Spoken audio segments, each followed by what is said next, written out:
Mom smiled and handed me red wine at my engagement party. What I smelled froze me. I noticed the smile before I saw the glass.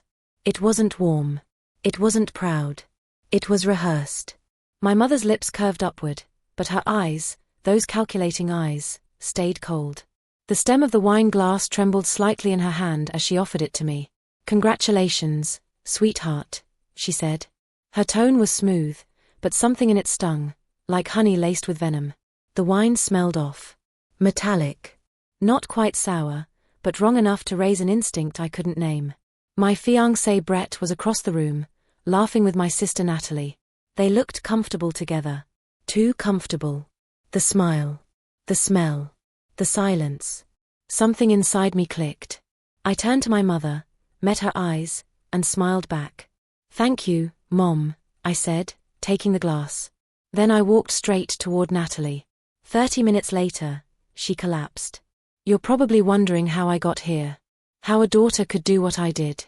Let me take you back 6 months, back to when I still believed my family loved me. Back to when I thought I knew what betrayal looked like. I was wrong about so many things. Natalie was always the golden child. The softer one. The good one. My mother used to say I was too ambitious, too blunt, too hard to love. But Natalie? She was her perfect reflection, gentle voice, easy smile, the kind of daughter who baked cookies for church bake sales and never forgot Mother's Day. I was the corporate lawyer who worked 70-hour weeks. She was the kindergarten teacher who made construction paper hearts with 5-year-olds. When Brett and I got engaged, I thought I'd finally earned their approval. Mom hosted dinners at her place in Greenwich, smiled for pictures, and called Brett her future son-in-law. She even cried when he proposed, actual tears streaming down her face as she hugged us both. I believed her. I believed all of them. Until one night in March. Brett's phone buzzed while he was in the shower. I wasn't snooping. I swear I wasn't. I was just tidying up our apartment in Stamford, clearing away the takeout containers from dinner, when his screen lit up on the coffee table. Natalie's name. Followed by a red heart emoji. The preview read, "Can't wait to see you again." My breath froze. My body didn't. I opened the message thread. Photos. Hotels in New Haven and Hartford. Private jokes about me, about how clueless I was, how I worked too much to notice anything.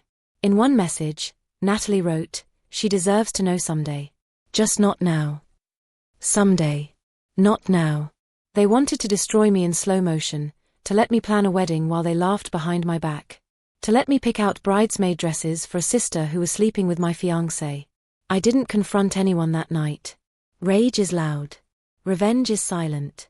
I deleted the message thread, wiped my fingerprints from the screen, and smiled at Brett when he came out of the shower.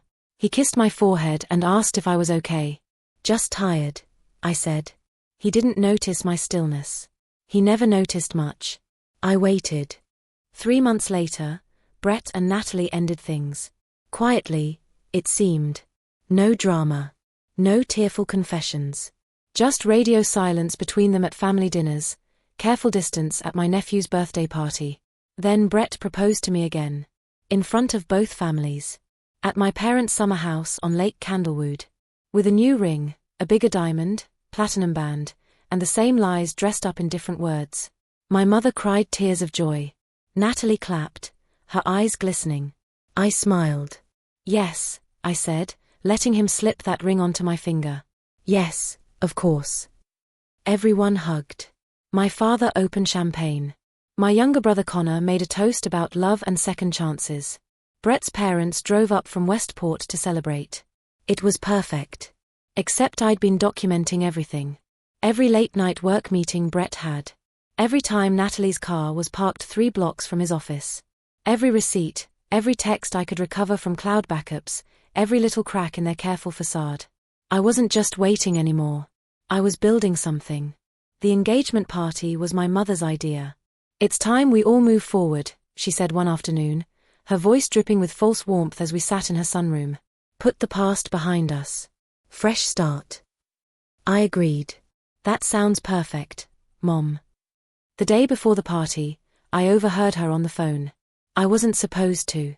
She was in her study, door slightly open. I'd come over early to help with decorations, or that's what I'd told her. "Really?" I wanted to see if she'd slip up, if the mask would crack even for a moment.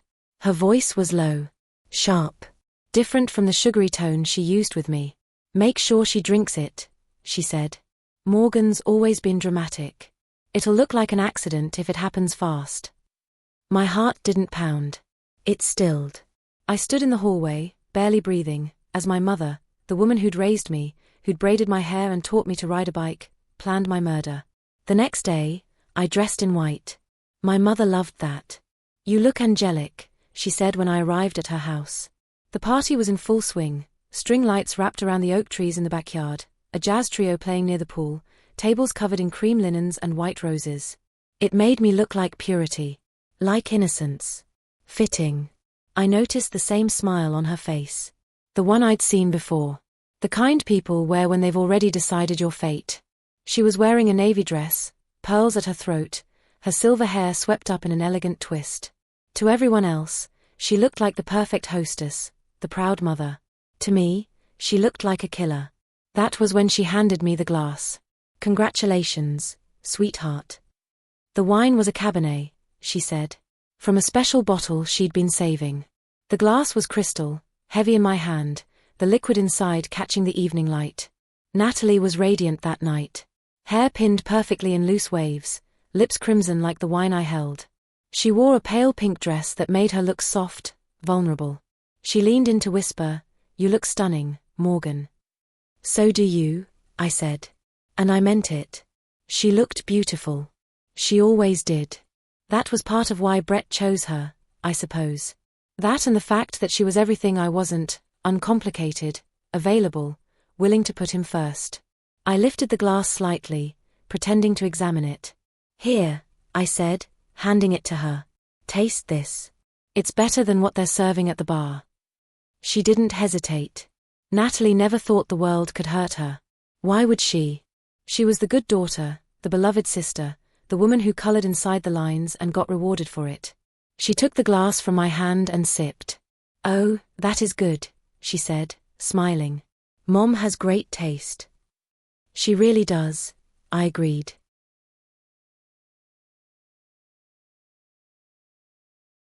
I watched her laugh, drink, and disappear into the crowd. She found Brett by the pool, touched his arm, whispered something that made him grin. My mother's eyes followed her across the lawn. Then she looked at me. And froze. I didn't look away. I held her gaze, let her see the knowledge in my eyes. Let her understand that I knew. That I'd heard her. That I'd made a choice. Her face went pale beneath her makeup. It happened half an hour later. Natalie was on the makeshift dance floor near the rose garden, spinning under fairy lights to some Frank Sinatra song, her laughter blending with the music. Brett twirled her, and she threw her head back, joyful. Then mid-step, her body stiffened. The glass fell from her hand. Red wine bled into her pink dress, spreading like blood. Her knees buckled. Screams followed. My mother rushed forward, her heels sinking into the grass, kneeling beside Natalie and calling her name over and over. "Natalie. Natalie, honey, can you hear me?" Brett dropped to his knees too, panic cracking his voice. "Someone call 911. My father was already on his phone. Guests crowded around. Someone, I think it was Brett's mother, started crying. I stood still, my hands folded in front of me, watching the chaos unfold like a scene I'd already rehearsed in my mind 100 times. When the ambulance came, sirens wailing up the long driveway, I followed quietly. I rode in Brett's car to Danbury Hospital, sat in the waiting room with my family, accepted coffee I didn't drink from a nurse who looked exhausted. My mother didn't look at me once during that long night. She didn't need to. The doctors called it poisoning. Traces of a rare compound, something called aconitine, derived from wolfsbane, ingested minutes before collapse. Cardiac arrest. Respiratory failure. They'd stabilized her, but the prognosis was grim. The police questioned everyone. My mother fainted when they asked about the wine. Actually fainted, crumpling in her chair in the hospital corridor. My father caught her, and they took her to an exam room.